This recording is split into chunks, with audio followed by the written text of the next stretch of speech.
Foreign funding ہوئی ہے. اور یہ سب سے زیادہ خطرناک بات ہے کہ ہمارے جو دشمن ملک ہیں وہاں سے عمران خان کو لانچ کرنے کی کوشش کی گئی. اور میں سمجھتا ہوں کہ اگر کسی طرح کا کوئی اگر عمل کسی بھی پولیٹیکل پارٹی کے ساتھ ہوگا اور بالخصوص پاکستان پیپلز پارٹی کے ساتھ ہوتا تو میرے خیال میں آج سارے لوگ ہڈیالہ جیل کے اندر ہوتے. لیکن میں سمجھتا ہوں کہ اب بھی وقت ہے پاکستان کے اداروں کے اوپر ایک ذمہ داری عائد ہوتی ہے کہ جو اس طرح کے کیسز ہوتے ہیں جو پاکستان کو پوری دنیا کے اندر پاکستان کا تماشا بناتے ہیں. آج پوری دنیا کے اخبارات اٹھا کے دیکھ لیں کہ یہ لکھا ہوا ہے کہ بالکل نیٹ اینڈ کلین سامنے لکھا ہوا ہے کہ عمران خان جس طرح فارن فنڈنگ ہوئی ہے عمران خان کے لیے وہ پوری دنیا کے اخبارات میں چھاپا ہے. لیکن پاکستان کے ادارے پاکستان کی ہماری جو عدالتیں ہیں وہ جس طرح کے آپ خود دیکھ لیں 4 دن پہلے کا فیصلہ دیکھ لیں کہ 2 مہینے پہلے اسی جو ہمارا جو بینچ بنا ہوا تھا سپریم کورٹ کا اس نے جو فیصلہ دیا کہ ہم جو پارٹی لیڈرشپ جو ہوتی ہے وہ پارٹی کا جو لیڈر ہوتا ہے وہ رسپانسبل ہوتا ہے ہر چیز کا. اسی کیس کے اندر نواز شریف کو بھی سزا ہوئی ہے. لیکن جب عمران خان کا نمبر آیا تو اس کو کیسے ججوں نے وہاں پہ کلٹی ماری اور دوسری طرف کر کے اور فیصلہ عمران خان کے حق میں دیا. یہ دیکھ لیں کہ پاکستان کے اندر 2 پاکستان ہے. ایک پاکستان وہ پاکستان ہے جس میں لاڈلوں کو پالا جاتا ہے ان کو فیسیلیٹیٹ کیا جاتا ہے. اور جس طرح ہم لوگ جس طرح سیاست کر رہے ہیں بالخصوص جو پاکستان کی جو پولیٹیکل پارٹی ہے جو لبرل ڈیموکریٹک پاکستان کے لیے کوشش کر رہی ہے جو قائد اعظم محمد علی جناح کا پاکستان ہے جو ذوالفقار علی بھٹو شہید اور محترم بینظیر بھٹو شہید کا پاکستان ہے جو اس کے لیے جدوجہد کر رہے ہیں ان کی مشکلات دیکھ لیں کہ ہماری لیڈرشپ کو کس طرح نشانہ بنایا گیا. ذوالفقار علی بھٹو کو شہید کیا گیا. محترم بینظیر بھٹو اور ہمارے ہزاروں کارکن پاکستان پیپلز پارٹی کے اس پاکستان کے ڈیموکریٹک سسٹم کے اوپر قربان ہوئے. لیکن دوسری طرف دیکھ لیں مجھے آخری بات کرنے دیں. دوسری طرف دیکھ لیں کہ عمران خان اور اس کے آواریوں کو کس طرح فیسیلیٹیٹ کیا جا رہا ہے یہ بھی پاکستان کے لوگ دیکھ رہے ہیں. مولانا فضل الرحمان زرداری صاحب چاہ رہے ہیں کہ اپنے ٹائم پہ الیکشن ہو کچھ ریفارمز ہو سب چیزیں آپ نے بھی بہت دیر کر دی ہے. ٹھیک ہے ایک بات. دوسری چیز مولانا فضل الرحمان نے مریم نواز نے 2-3 چیزیں کی ہیں اس کے اوپر آپ کے چیئرمین نے بھی اسمبلی کے اندر کافی چیزیں کہی ہیں. مولانا فضل الرحمان صاحب نے کہا ہے کہ عدالتی فیصلہ سپریم کورٹ کا جمہوریت کا قتل ہے. ایک چیز مریم نواز صاحبہ نے بھی یہی کہا ہے کہ یہ عدالتی وزیر اعلیٰ ہے پرویز الہی صاحب. 2 اور بلاول صاحب نے بھی کہا ہے قانون سازی ہونی چاہیے اور پارلیمنٹ کو ہم جو ہے نا طاقتور بنائیں. کیا کہیں گے اس کے اوپر؟ دیکھیں یہ تو پوری دنیا کے سامنے ہے نا کہ پاکستان کے اندر جو 52 بھی پاکستان پیپلز پارٹی کے جو کو چیئرمین آصف علی زرداری صاحب اس وقت ملک کے پریزیڈنٹ تھے انہوں نے اپنی ساری پاور پارلیمنٹ کو شفٹ کی ہیں. اپنی ساری پاور نیچے پارلیمنٹ کو دی ہیں. پارلیمنٹ کو اسٹرینتھن کیا ہے. لیکن ہم یہ سمجھتے تھے کہ پاکستان کے اندر جو شب خون مارا جاتا ہے اس کے راستے بند ہو چکے ہیں کیونکہ 58(2)B کا جو امپلیمنٹیشن ہوتا تھا وہ پاکستان کے اندر ڈیموکریٹک سسٹم کا قاتل ہوتا تھا. لیکن ہمیں نہیں پتا تھا کہ ظاہر ہے ججوں کی صورت میں اور جنرلوں کی صورت میں جس طرح پاکستان کے اوپر شب خون مارا گیا ماضی کے اندر اور اسی طرح آج بھی وہی روایت چل رہی ہے. دیکھیں نا جس طرح میچ فکسنگ ہوتی ہے اسی طرح بینچ فکسنگ بھی ہوتی ہے. اور یہ جو 3 جج ہیں یہ کوئی سپریم کورٹ تھوڑی ہیں. سپریم کورٹ کے تو ظاہر ہے اتنے میرے خیال میں 17 ججز ہیں سپریم کورٹ کی. سپریم کورٹ تو پوری کوئی چیف جسٹس کا نام تھوڑی ہے سپریم کورٹ کا. لیکن جس طرح پاکستان کی عدلیہ کا تماشا بنا ہے پوری دنیا میں جس طرح عدلیہ کا وقار مجروح ہے اور پوری دنیا میں آرٹیکل لکھے گئے کہ پاکستان ایک بنانا ریپبلک ہے کہ جس کا جو دل چاہتا ہے وہ کر لیتا ہے. آپ خود دیکھ لینا اگر ان ججوں سے کوئی پوچھے اگر پاکستان کے اندر کوئی پوچھنے والا ہو کہ 2 مہینے پہلے آپ کیا فیصلہ کر رہے ہیں اور 2 مہینے کے بعد کیا فیصلہ کر رہے ہیں تو یہ اس میں اگر ہماری پاکستان پیپلز پارٹی اپوزیشن کی جماعتیں چیئرمین پاکستان پیپلز پارٹی بلاول بھٹو زرداری یہ کہتے ہیں کہ پاکستان کا جو چیف جسٹس ہے وہ سپریم کورٹ نہیں ہے تو اس میں کون سی غلط بات کر رہے ہیں. ٹھیک ہے آپ ٹیلی فون لائن پہ رہیں. بیرسٹر صاحب مولانا فضل الرحمان صاحب نے کہا ہے کہ مداخلت ہو رہی ہے. اگر آپ کی حکومت میں مداخلت ہو رہی ہے اور جو ہے نا آپ حکمرانی بھی نہیں حکومت بھی نہیں کر سکتے اور مولانا فضل الرحمان نے کہا ہے کہ حکومت کو حکومت کرنے دو. اگر یہ چیزیں آپ سے نہیں ہو رہی تو حکومت چھوڑ دیں, الیکشن کی طرف جائیں, اور آپ کی مداخلت بھی ہو رہی ہے, حکومت بھی نہیں کرنے دے رہے. الٹیمیٹلی اگر اس طرح ہوتا رہا اور مداخلت ہوتی رہی اور حکومت نہیں کرنے دی گئی, اور ہمیں ریاست نہیں بچانے دی گئی, ہمیں ملک کی اکانومی نہیں بچانے دی گئی, تو پھر ہم ایسے ہی کریں گے. ہم کہیں گے یہ لیں جی جناب آپ کی حکومت, یہ آپ کی ریاست, یہ آپ کا عمران خان, ہم دے دیں گے, اور ہم کہیں گے کہ اب ٹھیک ہے پھر کراؤ الیکشن. لیکن جب تک ہم کوشش کر سکتے ہیں پاکستان کی ریاست کو بچانے کی, پاکستان کی اکانومی کو مضبوط کرنے کی, تب تک ہم کرتے رہیں گے. اور ہم ان کو یہ بھی باور کراتے رہیں گے کہ جناب یہ آپ کا کام نہیں ہے, آپ مداخلت نہ کریں, آپ چھوڑ دیں, سیاستدانوں کا کام سیاستدانوں کو کرنے دیں, تو آپ دیکھیں گے کہ یہ ملک انشاءاللہ ترقی کرے گا. سر مداخلت جس طرح مولانا فضل الرحمان پی ڈی ایم کے سربراہ ہیں وہ کہہ رہے ہیں مداخلت ہو رہی ہے, حکومت کو حکومت کرنے دیں. کون حکومت کو حکومت نہیں کرنے دے رہا, کون مداخلت کر رہا ہے, کون آپ کو روک رہا ہے؟ ایسی آپ گورنمنٹ کیوں کہہ رہے ہیں؟ آپ جب اپوزیشن میں تھے تو پی ڈی ایم کی ساری سیاسی جماعتیں ایک مقبول تھی, عمران خان غیر مقبول تھا, آج عمران خان مقبول ہوتا جا رہا ہے, آپ غیر مقبول ہوتے جا رہے ہیں, کیا کہیں گے؟ دیکھیں, جو بیرسٹر صاحب نے بات کی نا کہ ہم حکومت چھوڑ دیں گے اور ان کے حوالے کر دیں گے, اور ان کو, میرے خیال میں تھوڑا سا, میں بہت ہی قابل احترام ہے بیرسٹر صاحب, میں ان سے تھوڑا سا اختلاف کروں گا کہ پاکستان پیپلز پارٹی کی جی ہمیشہ روایت رہی ہے, ریت رہی ہے کہ پاکستان پیپلز پارٹی بڑے بڑے ڈکٹیٹرشپ کے ساتھ مقابلہ کیا. ہم نے ضیاء جیسے عامر کے ساتھ مقابلہ کیا, ہم نے جنرل پرویز مشرف کو بدترین شکست دی پاکستان پیپلز پارٹی کی لیڈرشپ نے.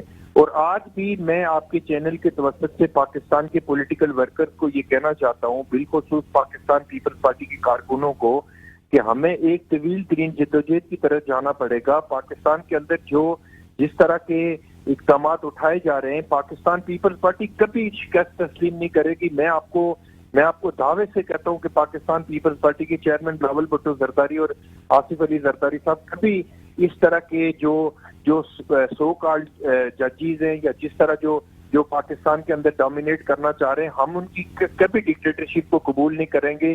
میں آپ کو پاکستان پیپلز پارٹی کا کارکن ہونے کے ناطے آپ کو دعوے سے کہتا ہوں کہ ہم ان سے لڑیں گے.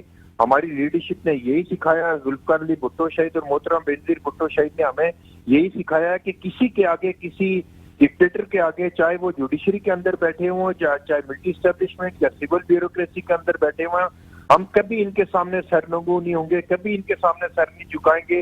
ہم پاکستان پیپلز پارٹی کے کارکن یہ تجدید عہد کرتے ہیں کہ جب تک پاکستان کے اندر ڈیموکریٹک سسٹم سٹرینتھن نہیں ہوتا, اسٹرانگ نہیں ہوتا, پوری دنیا کے اندر آئیڈیل ڈیموکریسی نہیں ہوتی, پاکستان پیپلز پارٹی کا ہر کارکن دامے درمے سکھنے انشاءاللہ بلاول بھٹو زرداری کے ساتھ کھڑا ہے. اور ان کو انشاءاللہ پتہ چل جائے گا کہ پاکستان کے اندر پولیٹیکل پارٹیز کے ساتھ اس طرح کی کنٹروورشل فیصلے کر کے کس طرح کا سامنا کرنا پڑتا ہے. برسے صاحب, آپ جب آپ کا بیانیہ تھا ووٹ کو عزت دو, ابھی بھی ہے, مطلب اب تو اس پہ کمپرومائز کیا ہے نا.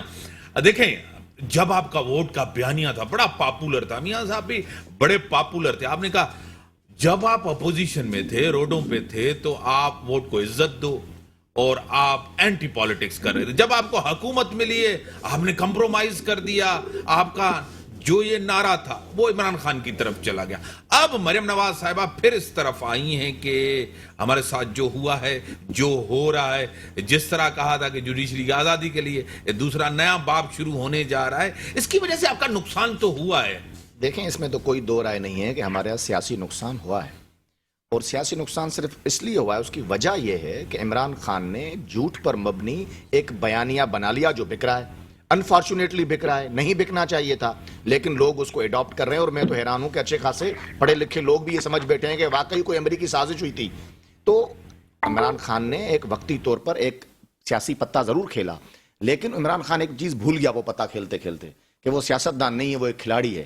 اور اس نے اس جلد بازی میں ایک ایسی چیز کر دی جو لانگ ٹرم نہیں ہے, جو آپ اس کو لانگ لاسٹنگ نہیں کہہ سکتے, وہ ایک وقتی طور پر ہے. اور ہم لوگ جو جس طرح پاکستان کی ریاست کو بچانے نکلے ہیں, پاکستان کے لیے بڑے کٹھن اور مشکل فیصلے کر رہے ہیں, اپنی سیاست کو داؤ پہ لگا دیا ہے, ہم سمجھتے ہیں کہ ہمارے ان تمام اقدامات کے نتیجے میں جب پاکستان خوشحال ہوگا، جب ڈالر کی قیمت نیچے آئے گی، جب ملک میں معیشت مضبوط ہوگی، جب مہنگائی میں کمی آئے گی، تو پھر لوگوں کو بات سمجھ آئے گی. پھر یہ بیانیہ جو عمران خان کا آج بڑا پاپولر ہے، یہ ان پاپولر ہو جائے گا. پھر عمران خان کو لوگ جب اس کے، میں نے پہلے بھی کہا، جب اس کے چہرے سے نقاب اترے گا تو پھر یہ آپ چیزیں دیکھیں گے، چیزیں ریورس ہوں گی. یہ حتمی نہیں ہے. آپ نے دیکھا، آپ خود اس بات کے گواہ ہیں نا، کہ 4 سال جب حکومت اس نے پوری کی، یعنی آج سے چند مہینے پہلے تک عمران خان کی پاپولرٹی کہاں تھی؟ اگر آج ایک جھوٹ کی بنیاد پر عمران خان کی پاپولرٹی میں اضافہ ہو سکتا ہے تو کل سچ کی بنیاد پر نواز شریف اور دیگر جو جماعتیں ہیں ان کی پاپولرٹی میں بھی اضافہ ہو سکتا ہے. سزا صاحب، آپ کو خود پتا ہے کہ عمران خان صاحب 4 سال میں، تقریباً پونے 4 سال میں کارکردگی نہیں دکھا سکے. جس طرح آپ کہہ رہے ہیں، ایک تو اناڑی تھے، تجربہ نہیں تھا، سب کچھ. آپ تجربے کار لوگ تھے، آپ کس طرح اس کے 1 سال کے اندر یا 12-14 مہینوں کے اندر آپ کارکردگی دکھائیں گے؟ نون لیگ کے پاس بڑے بھی ایکسپیرینسڈ ہیں، آپ پیپلز پارٹی بھی بڑی ایکسپیرینس، مولانا فضل الرحمان بھی ہیں، بلوچستان عوامی پارٹی بھی ہے، MQM بھی، سب مل کے ایک 4 سال میں نہیں دکھا سکے اور آپ دکھائیں گے. یہ سب سے بڑی سیاسی غلطی آپ کی نہیں تھی کہ آپ جلدی الیکشن کی طرف جاتے؟ دیکھیں، میں ایک چیز آپ کو بتاؤں کہ اگر پاکستان کی اپوزیشن جماعتیں عمران خان کو سٹیپ ڈاؤن نہیں کرواتی تو پاکستان کے اندر جو عمران خان کو فیسیلیٹیٹ کرنے والے لوگ تھے، جو ایک ادارے کے آفیسران تھے، وہ پوری طرح سے عمران خان کو آنے والے الیکشن میں فیسیلیٹیٹ کرتے. اور یہ جو EVM اور دوسرے ڈرامے کر کے پاکستان کے اوپر عمران خان کو 15 سال کے لیے مسلط کرنے کا ان لوگوں کا پروگرام تھا. یہ تو پاکستان پیپلز پارٹی کی لیڈرشپ اور اپوزیشن کی جو جماعتیں، ان کی لیڈرشپ کی فہم و فراست ہے کہ انہوں نے آصف علی زرداری صاحب کی انڈر دی سپرویژن ایسا پاکستان کے اندر ایسی پالیٹکس کی ہے کہ عمران خان کو اپنے زخم چاٹنے پڑے، عمران خان کو بے آبرو ہو کے پرائم منسٹر ہاؤس سے نکلنا پڑا. تو یہ اگر میں آپ کو بتاؤں، میر صاحب آپ بڑے سینئر جرنلسٹ ہیں، کہ اگر پاکستان کے اندر عمران خان کو نیچے نہیں اتارا جاتا تو یہ جو عمران خان کے فیسیلیٹیٹر تھے، جو سلیکٹر تھے، ان لوگوں نے 15 سال کا پلان بنایا تھا، مختلف قسم کے ڈرامے کر کے. جس طرح 2018 میں RTS صاحب بہادر کو لا کے عمران خان کو پاکستان کے اندر اقتدار میں لایا گیا تھا. جہاں تک آپ نے سوال کیا، دیکھیں آج بھی پاکستان کے جو سنجیدہ لوگ ہیں، پاکستان کے جو لوگ پاکستان کو پھیلتا پھولتا دیکھنا چاہتے ہیں، ترقی کرنا دیکھنا چاہتے ہیں، ان لوگوں کو پتہ ہے کہ یہ لوگ کام کرنا جانتے ہیں، یہ لوگ کام کریں گے. انہوں نے سی پیک کیا، انہوں نے مختلف قسم کے انٹرنیشنل پروجیکٹ کیے، لیکن پاکستان کے لوگ یہ بھی دیکھ رہے ہیں کہ پاکستان کے ادارے کس طرح انٹرفیئرنس کر رہے ہیں. جس طرح پنجاب کی حکومت ایک چیف جسٹس صاحب نے ایک پولیٹیکل پارٹی سے چھین کے ایک اپنے لاڈلے کو دی ہے، وہ پوری دنیا کے سامنے ہے. آج پاکستان کے اخبارات اٹھا کے دیکھ لیں، آج پاکستان کے جو مختلف قسم کے اداریے آرٹیکل ہیں وہ پڑھ کے دیکھ لیں کہ ایک چیف جسٹس نے حکومت چھین کے دی ہے. تو جب یہ ادارے ہمیں کام نہیں کرنے دیں گے تو پھر پاکستان کے اندر کیسے لوگ کام کر سکیں گے؟ اور دوسرا، جو عمران خان نے 4 سال کے اندر پوری دنیا کے ساتھ اپنے تعلقات خراب کیے ہیں. پاکستان پیپلز پارٹی کے چیئرمین بلاول بھٹو زرداری صاحب جب سے فارن منسٹر بنے، ہمارے انٹرنیشنل ریلیشن بہتری کی طرف جا رہے ہیں. ہم امید کر سکتے ہیں کہ پاکستان میں آج بھی جو ڈیموکریٹک لوگ ہیں وہ اپنی جدوجہد کر رہے ہیں کہ پاکستان کو ایک صحیح سمت میں ڈالا جائے. لیکن کس طرح ہماری ٹانگیں کھینچی جا رہی ہیں، کس طرح پاکستان کے اندر ترقی کے پہیے کو روکا جا رہا ہے، کس طرح پاکستان کے اندر حکومت نہیں کرنے دی جا رہی، کس طرح انٹرفیئرنس ہو رہی ہے پاکستان کے اندر، یہ بھی آپ لوگ اس چیز کا فیصلہ کریں کہ پاکستان میں شہباز شریف صاحب کی حکومت ہے، پنجاب میں حمزہ شہباز چیف منسٹر تھے، ان کو کس طرح اتارا گیا. یہ پاکستان کے لوگ آج پوری دنیا میں جمہوریت کے جنازے کے لیے پوری دنیا کے لوگ تماشا بنا ہوا ہے، اور جمہوریت کا جس طرح جنازہ نکلا ہے پوری دنیا کے اندر سامنے ہے کہ ایک چیف جسٹس نے کس طرح پاکستان کی حکومت کو، ایک بڑے صوبے کی حکومت کو ختم کیا ہے. یہ ہم سب لوگوں کے لیے. میں بیرسٹر صاحب کی طرف آتا ہوں، پھر آپ کی طرف آتا ہوں. بیرسٹر صاحب، آپ کو خود پتا ہے کہ سیاسی طور تحریک انصاف کی گورنمنٹ اس time as a party, as a leader, Imran Khan سیاسی طور بہت بری حالات میں تھے، مقبولیت نہیں تھی. آپ نے اس کو مظلوم بنا دیا. آخری 1 منٹ ہے، کیا کہیں؟ دیکھیں، مظلوم ہم نے قطعی مظلوم نہیں بنایا. پھر سیاسی طور اوپر آئے. ہم یہی، میں پہلے بھی اس بات میں بتا چکا ہوں آپ کو کہ بنیادی طور پر اس وقت حالات اس طرح کے تھے کہ اگر ہم انٹروین نہیں کرتے اور کانسٹیٹیوشنلی رجیم چینج نہیں کرتے، کیونکہ آئین میں اس کی ہم ہمیشہ کہتے تھے کہ ہم آئینی طریقے سے تبدیلی لانا چاہتے ہیں، ہم کسی غیر آئینی عمل کو نہ اس وقت برداشت کیا تھا نہ آنے والے دنوں میں برداشت کریں گے۔ بڑی مہربانی آپ کی سردار صاحب، بڑی جو ملک کی صورتحال ہے آپ کے سامنے، سیاسی طور عمران خان کو دوبارہ جو ایک پاور ملی ہے، سپورٹ ملی ہے، وہ اس طرح ملی ہے کہ ان کی حکمرانی جب اس ٹائم کو کمپیئر کرتے ہیں، عام بندے کو فیکٹس اور فگر کی ضرورت نہیں، وہ کہتے ہیں دال روٹی پیٹرول ڈیزل کتنا بڑھا ہوا، مہنگا کتنا ہوا، سب کچھ ہوا، وہ اس معیشت کو سمجھتا ہے۔ فارن فنڈنگ کیس بڑا اہم فیصلہ ہے، ضرور آنا چاہیے۔ اور دوسری بات یہ ہے کہ قانون سازی کرنے جا رہی ہے گورنمنٹ، جو اختیارات ہیں اس کے اوپر سپریم کورٹ کے اور چیف جسٹس صاحب کے، اسی کے ساتھ دیجیے اجازت، اللہ حافظ۔